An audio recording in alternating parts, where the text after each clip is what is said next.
bien, après Éric Vaillant, procureur de la République de Grenoble, et Liès Loufoque, qui représentera le nouveau Front populaire pour l'élection législative partielle sur la première circonscription de l'Isère, j'ai le plaisir d'accueillir aujourd'hui pour cette nouvelle édition de Face Caméra Camille Gaillard-Minier, avocate de formation, membre de Centre-Gauche de la République En Marche. Vous êtes candidate à cette même élection, donc sur la première circonscription. Aux législatives de 2017, vous étiez suppléante d'Olivier Véran sur celle-ci, avant de devenir députée en mars 2020, suite à sa nomination au gouvernement. Et puis, donc, vous avez quitté l'Assemblée nationale à la fin de votre mandat. Alors, Camille Gaillard-Minier, cette législative partielle, c'est une surprise par définition. Qu'est-ce qui vous a poussé à vous porter candidate après qu'Olivier Véran a annoncé renoncer à se présenter ? Alors tout d'abord, bonjour et merci de votre invitation. J'ai réfléchi quelques minutes une fois qu'Olivier a décidé de ne pas repartir, mais finalement c'est très rapidement que j'ai pris la décision de me présenter sur cette première circonscription. D'abord, comme vous l'avez rappelé dans la petite introduction, j'ai été députée de cette circonscription entre 2020 et 2022, mais surtout j'y suis née, j'y habite avec ma famille. J'ai eu ma carrière professionnelle d'avocat, parce que j'étais avocat pendant 12 ans, et après la fin du mandat, donc en 2022, j'ai créé une fondation à Grenoble, dans laquelle je me suis beaucoup impliquée pour faire du lien entre les entreprises et les associations. Donc finalement, ce nouvel engagement en politique vient dans la continuité d'une action de vie, d'une implication sur ce territoire, et j'ai vraiment à cœur de pouvoir de nouveau représenter les habitantes et les habitants de cette circonscription, et puis de continuer à agir aux côtés de tous dans l'intérêt général, avec écoute, dans la recherche toujours d'un dialogue, avec nuance, parce que je pense qu'aujourd'hui on en a beaucoup besoin dans notre société, de rechercher cette nuance et cette idée partagée qu'on doit vivre ensemble en respectant chacun, et en mettant au cœur de mon action la solidarité, l'action au service de tous, et en particulier évidemment de cette belle circonscription, première circonscription de l'Isère. Vous évoquez justement la création de cette fondation, ce fonds de dotation Sésame. C'est un collectif d'entreprises du territoire qui s'engage à apporter un soutien humain, matériel et financier donc aux associations, aux des personnes vulnérables, et justement avec quels résultats et qu'est-ce que ça va devenir si vous êtes élu ? Alors, cette action, je l'ai engagée à la fin de mon mandat parce que pendant ce premier mandat, j'avais rencontré beaucoup d'entreprises qui avaient vraiment le souhait d'apporter du soutien à des associations, notamment pendant le Covid, puisque j'ai été députée pendant cette période très particulière de la Covid. Et donc, il y avait ce besoin et cette envie d'apporter du soutien à des associations sans forcément avoir le lien, et en même temps, des associations qui, elles, recherchaient du soutien, qui n'en trouvaient pas nécessairement auprès des entreprises, par défaut encore de mise en relation. Donc mon souhait à la fin de mon mandat, c'était d'avoir une action concrète sur ce territoire en mettant en relation des entreprises et des associations. Aujourd'hui, c'est 41 entreprises et 70 associations qui sont dans cette fondation, et ces entreprises, elles peuvent agir de différentes façons, en leur apportant un soutien financier, en leur apportant un soutien matériel, et aussi avec surtout l'ensemble des collaborateurs et des collaboratrices des entreprises, agir aux côtés des associations sur des actions individuelles ou collectives.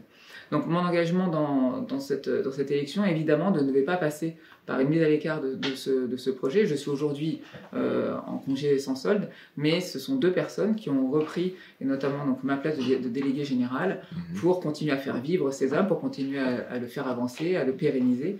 Et si je devais être élu, elle prendrait définitivement ma place. En tout cas, pour ces 3 premiers mois, les actions continuent, et cet engagement continue à bien s'implanter sur le territoire grenoblois, au service, une fois encore, des associations et des personnes vulnérables, puisque c'est ça l'objectif, un autre objectif commun, qui est celui de se dire entreprises et associations agissons ensemble pour qu'à Grenoble, de Voiron jusqu'au Nord-Gazivaudan, on agisse au service de ces personnes qui en ont le plus besoin.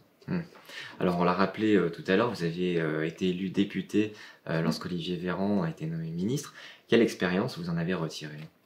Alors effectivement, j'ai pas été élu, mais en tout cas j'ai remplacé Olivier Véran lorsqu'il est devenu ministre de la Santé et de la Solidarité, à une période particulière, puisque je suis devenu député le 17 mars 2020, jour du confinement. C'est une date qui est très importante pour tout le monde, mais elle l'est encore plus pour moi, parce que c'était le premier jour de mon engagement comme député, qui a duré donc 2 ans et demi. La première chose sur ce mandat, c'est pendant toute cette période de la crise sanitaire, ça a été évidemment de me mettre immédiatement en action, au service et aux côtés de ceux qui tous les jours étaient sur le territoire, à la fois au service des élus locaux, qui agissaient auprès de leurs concitoyens, mais aussi auprès du personnel du CHU pour agir et puis pour faire en sorte que chacun puisse bien s'en sortir en cette période qui était si particulière, et puis auprès des associations aussi qui étaient auprès des personnes vulnérables. Donc d'abord, c'était une très grande fierté et un très grand honneur d'être en responsabilité à ce moment-là pour agir le plus efficacement possible et faire notamment aussi remonter les besoins du territoire au national, au gouvernement, pour que chacune des décisions qui étaient prises, on le sait, dans l'urgence, puisse avoir le maximum d'efficacité. Et puis après, un mandat de législateur, évidemment, sur des sujets qui m'importaient, et puis toujours avec cette relation de proximité avec le territoire, parce que je suis convaincue que pour être une bonne députée, il faut se nourrir des expériences du territoire, que ce soit du secteur économique, associatif, sanitaire. Donc il y a eu toujours pour moi cette envie de pouvoir être totalement et toujours en relation pour porter une parole juste à l'Assemblée, pour représenter la nation, mais la représenter en étant toujours au contact des habitants de cette circonscription. Alors, plus concrètement, est-ce que vous avez le sentiment d'avoir réussi à impulser même si on dit dans un contexte très particulier, celui de la crise sanitaire, est-ce que vous avez le sentiment d'avoir réussi à impulser des dynamiques pour le territoire, en tout cas d'avoir pu agir à votre échelle? Alors, le travail du législateur, finalement, enfin, la mission législateur et de député, il est à la fois sur son territoire et à l'Assemblée. Et effectivement, il faut se nourrir de ces relations que j'évoquais jusqu'à l'instant. Par exemple, et donc ça a été la journée de violence, de lutte contre les violences faites aux femmes lundi, et j'ai invité Eva Thomas, que j'avais rencontrée au début de mon mandat, qui m'avait alerté sur à la fois l'incest, mais aussi... Eva Thomas, on peut peut-être rappeler... bien sûr, Eva Thomas, qui est donc une femme aujourd'hui âgée, qui est fondatrice d'une association qui s'appelle SOS Inceste, et qui a été la première à témoigner à visage découvert qu'elle avait été elle-même victime d'inceste. Et donc elle avait un combat important de sa vie, c'était de faire reconnaître de faire interdire toute relation sexuelle d'une personne majeure avec un mineur de moins de 15 ans. Et je l'ai très vite rencontrée à la fois quand j'étais suppléante d'Olivier Véran et ensuite comme députée, pour que cette action, qui paraît aujourd'hui évidente parce que ça y est, c'est voté, aille au Parlement et qu'on puisse le faire voter avec d'autres députés évidemment. Je me suis saisie de ce sujet. Donc c'est un des sujets par exemple qui m'a été amené de la circonscription et que j'ai pu porter à l'Assemblée avec une loi qui a été votée. Et aujourd'hui, dorénavant, toute relation sexuelle d'un mineur de moins de 15 ans est interdite avec un majeur, c'est qualifié d'un viol. Mais après, il y a d'autres sujets, par exemple sur les zones à faible émission, qui sont aujourd'hui entrées en vigueur à Grenoble.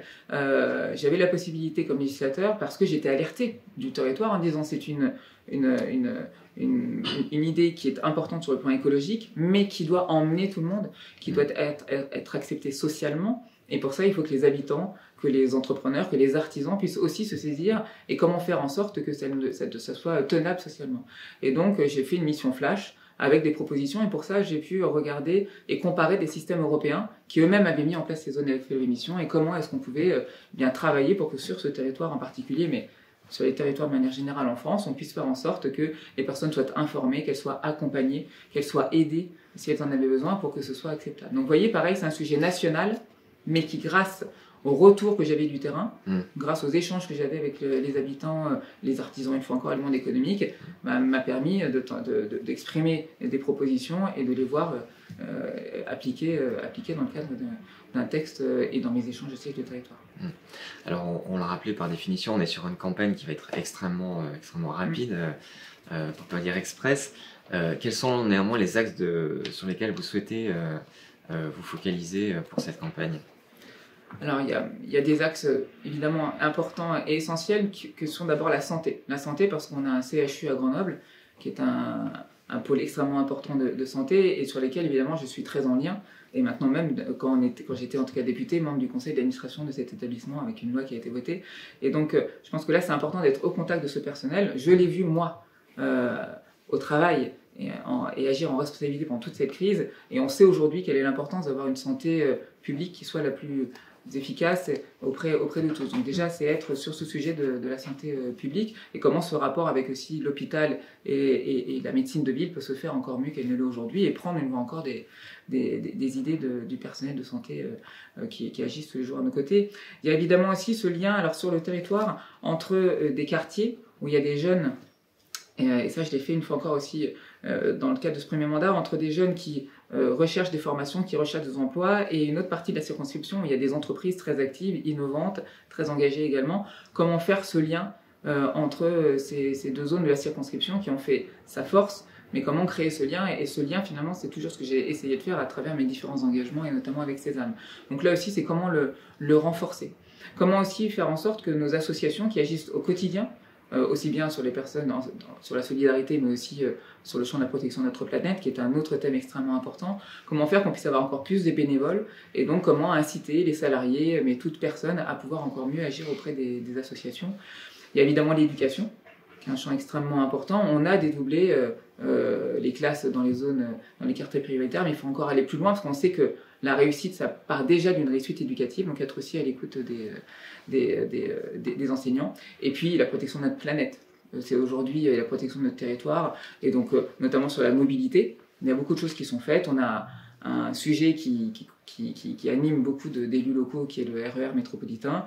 Donc par exemple, c'est une thématique sur lequel je voudrais continuer à réfléchir pour voir comment continuer à agir sur ces sujets. En tout cas, tous ces sujets, les aborder à chaque fois de la même façon, avec la même méthode, c'est-à-dire être en tant que député à l'écoute du territoire. S'il y a des sujets qui doivent être portés dans un texte, les porter à l'Assemblée, mais faire en sorte d'être une passeuse aussi entre les différents acteurs, que ce soit ceux qui habitent, ceux qui travaillent, ceux qui ont des commerces, et les élus aussi bien locaux de la ville, des villes, parce qu'il y a 10 communes sur la circonscription, et de la métropole. Je crois vraiment à cette obligation aujourd'hui d'être dans une recherche de consensus, et ça passe par du dialogue, de l'écoute et de la nuance. Alors on a bien entendu toutes vos ambitions. Comment est-ce que vous espérez arriver à convaincre une majorité d'électeurs, alors que lors de la dernière élection, c'est le candidat Nouveau Front Populaire qui a été élu? Comment vous espérez arriver à les toucher? L'élection a eu lieu il y a 3 mois, c'était donc au moment de la dissolution de l'Assemblée nationale. On est aujourd'hui dans un contexte différent, on est dans une élection différente, on a des candidats qui sont différents, les mêmes et différents. Et moi, ce que je souhaite, en fait, c'est faire une campagne qui soit positive sur ma personne, mon engagement sur ce territoire, le fait que je sois ancré sur ce territoire. Les gens me connaissent, je connais les gens. Et donc, c'est leur dire aujourd'hui, je m'engage auprès de vous à faire en sorte d'appliquer une fois encore la méthode que j'évoquais, mais aussi avec des valeurs de social-démocratie. Vous l'avez rappelé aussi dans la petite introduction, je viens de la gauche, mon engagement il date en politique en 2017, mais j'avais toujours eu des engagements avant dans la gauche, l'échiquier politique, mais en 2017, j'ai rejoint le mouvement qui était En Marche parce que j'étais convaincu que pour avancer et trouver des solutions, il fallait dépasser les clivages politiques pour aboutir à des solutions qui soient les plus concrètes, les plus pragmatiques, les plus efficaces. Et je suis encore aujourd'hui totalement convaincu par ça. Et donc c'est de dire, si vous voulez une députée qui connaît ce territoire, une députée de proximité, une députée qui a déjà agi, qui connaît l'Assemblée, qui a déjà montré par ses actes ce qu'elle voulait faire, une députée qui a montré aussi à travers ses engagements, à la fois comme avocat en droit de la famille, en droit pénal, et à la fois aussi avec la création de cette fondation, moi je trouve que dans la vie, il faut savoir dire les choses, les annoncer et puis les faire. Et c'est vraiment ce que j'essaye de me donner comme ligne de vie. Donc c'est convaincre bien toutes ces personnes aussi, aussi bien du Front Populaire que de tous les échiquiers politiques, que je veux être en tout cas aujourd'hui la députée de ce territoire pour pouvoir continuer à agir avec tous, une fois encore dans le respect de chacun, avec les valeurs de social-démocrate qui m'animent, en étant aujourd'hui soutenu par un centre unanime, puisque je suis soutenu par Renaissance, Horizon, le MoDem, le Parti radical, l'UDI, mais aussi le Parti progressiste, Territoire de progrès. Ce sont tous des mouvements qui ont dans leur ADN cette qualité de consensus, puisqu'ils sont dans le centre de l'échiquier politique. Donc je m'y retrouve totalement. Et donc c'est ces valeurs-là que je souhaite amener sur ce territoire, et à la fois une méthode et du fond évidemment. Pour autant, le contexte national, en l'occurrence, n'est pas des plus simples, avec un déficit qui est assez abyssal, une période d'austérité vers laquelle on s'achemine. Comment est-ce que vous espérez, dans ces conditions, pouvoir mettre en avant vos principes, et en particulier, vous parliez de la santé tout à l'heure. Alors on peut évidemment penser qu'il y a toujours possibilité d'améliorer, mais à un moment donné, est-ce qu'il est possible d'agir en étant très contraint financièrement? Alors, vous l'avez rappelé, cette situation budgétaire, elle est connue aujourd'hui. On a à la fois des recettes qui n'ont pas été à la hauteur de ce qu'on souhaitait, des dépenses importantes. Mais je pense que justement, sur la construction de ce budget, c'est précisément l'occasion pour chacun des groupes parlementaires qui ont été issus des élections de juillet, et qui donc il n'y a pas de majorité absolue, de rechercher du consensus. En fait, aujourd'hui, c'est le peuple français qui a donné, à mon sens, ce premier message au mois de juillet, c'est qu'il faut qu'on ait un Parlement qui soit au centre de la vie de notre pays, de la vie démocratique, c'est le cas. Et il faut qu'au sein de ce Parlement, au sein de cette Assemblée, on arrive à discuter, on arrive à dégager des accords. Et chacun avec ses sensibilités. Moi, en faisant partie de la famille du centre, j'arrive avec mes sensibilités de social-démocrate et je suis certaine de la capacité, c'est des choses que j'ai déjà vues dans le cadre du premier mandat. On est sur des sujets en fait, on a une obligation de se mettre d'accord aujourd'hui. Le peuple français, les Français, les habitants de cette circonscription, mais les Français de manière générale, souhaitent avoir des députés qui soient à la hauteur. À la hauteur, ce n'est pas s'invectiver, ce n'est pas hystériser, ce n'est pas dénoncer en permanence le comportement de l'autre, c'est arriver à s'écouter et à trouver des solutions pour qu'on ait effectivement un budget qui va être difficile, mais avec un effort qui doit être partagé par tous et qui, évidemment, fasse très attention à ceux qui ont les plus de grandes difficultés. Et l'hôpital en est un autre. On s'accorde tous pour considérer que notre hôpital est extrêmement important. On a des médecins. Les médecins, on sait aujourd'hui qu'il n'y a plus de numerus clausus, mais faut-il encore les former? On a les aides-soignants. On a tout le personnel administratif. On a une fois encore la médecine de ville, la médecine à la campagne. On a la médecine qui doit venir au soutien de la médecine publique. Tout ça, c'est à la fois des budgets. On le sait, par exemple, l'hôpital à Grenoble, qui va être rénové avec un budget très important qui a été voté. Mais pourquoi? Qui a été amené par le gouvernement pour pouvoir avoir des meilleures conditions de travail et puis une meilleure condition d'accueil des patients. Mais c'est à la fois de l'argent, mais c'est aussi de la considération et faire en sorte que ces métiers soient aussi valorisés. Donc à chaque fois, c'est écouter les gens, savoir quels sont leurs besoins. Pour l'hôpital, c'est aussi bien les patients que les soignants. Et puis faire en sorte bien qu'on ait la médecine la plus efficace et qu'elle soit une fois encore au service de tous les citoyens, quel que soit leur lieu de vie ou leur situation de santé et leur situation monétaire. La situation actuelle est très troublée, hein, que ce soit sur le plan international bien sûr, mais aussi sur le plan national, des suites de cette dissolution notamment.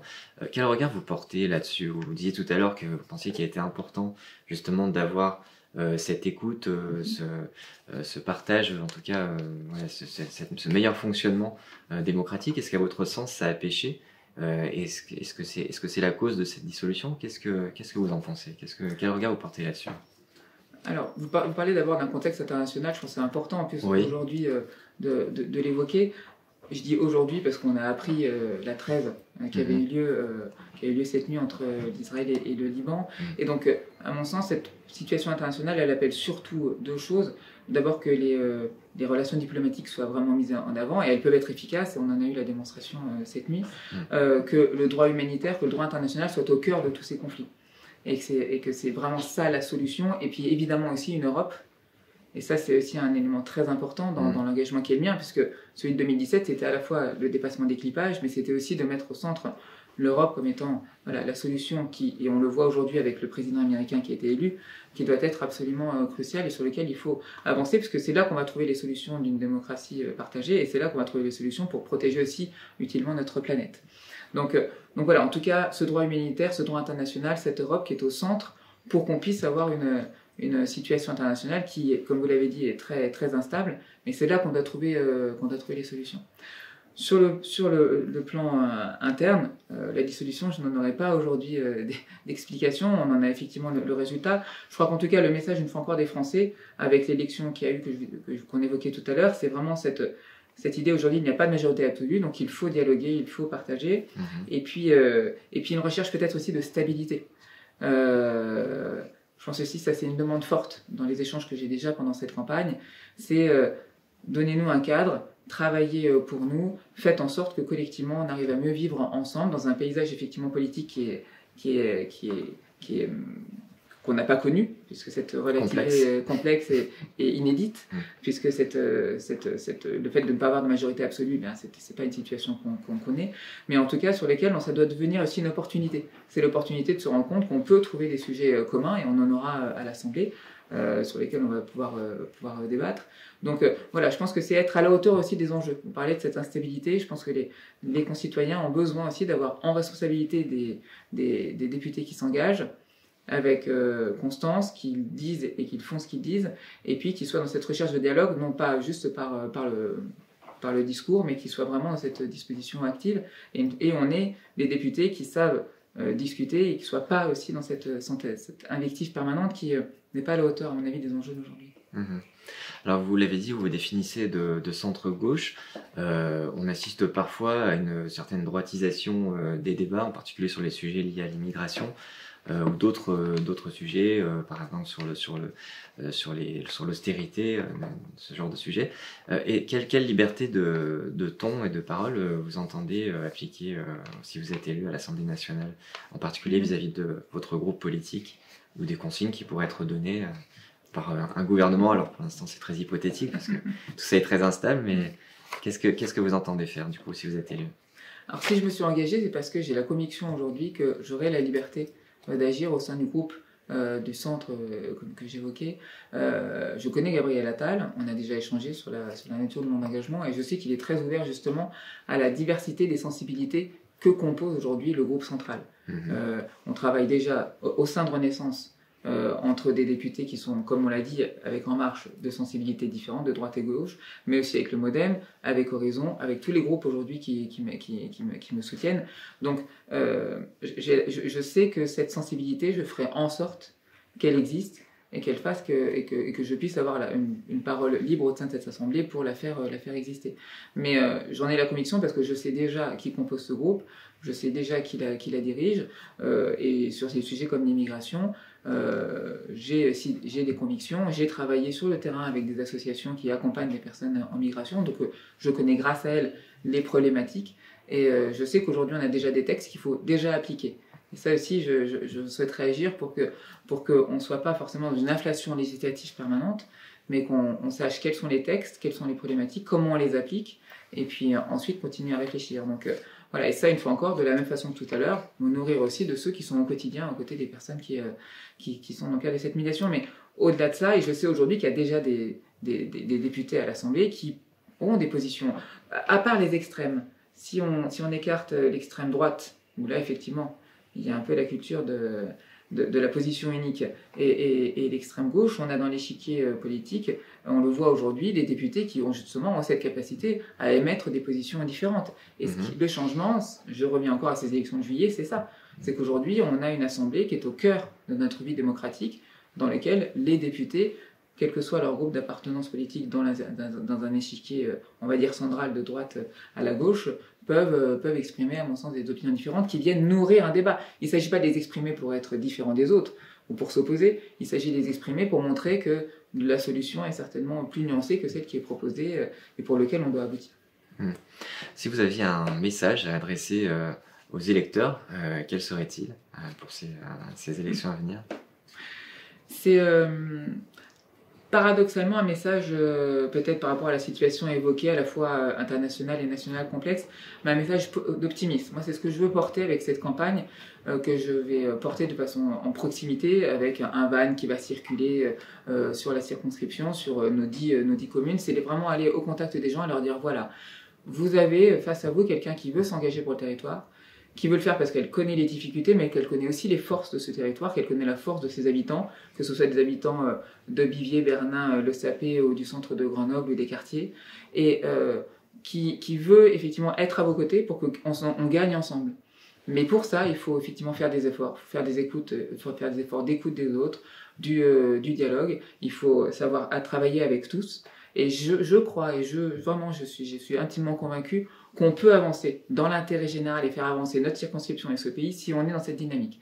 Donc cette dynamique, je veux l'incarner dès cette campagne pour montrer qu'on a un chemin ensemble et que pour le trouver, il faut se rassembler. Et c'est ce que je propose, c'est qu'on se rassemble autour de ma candidature et dans le cadre de cette élection législative.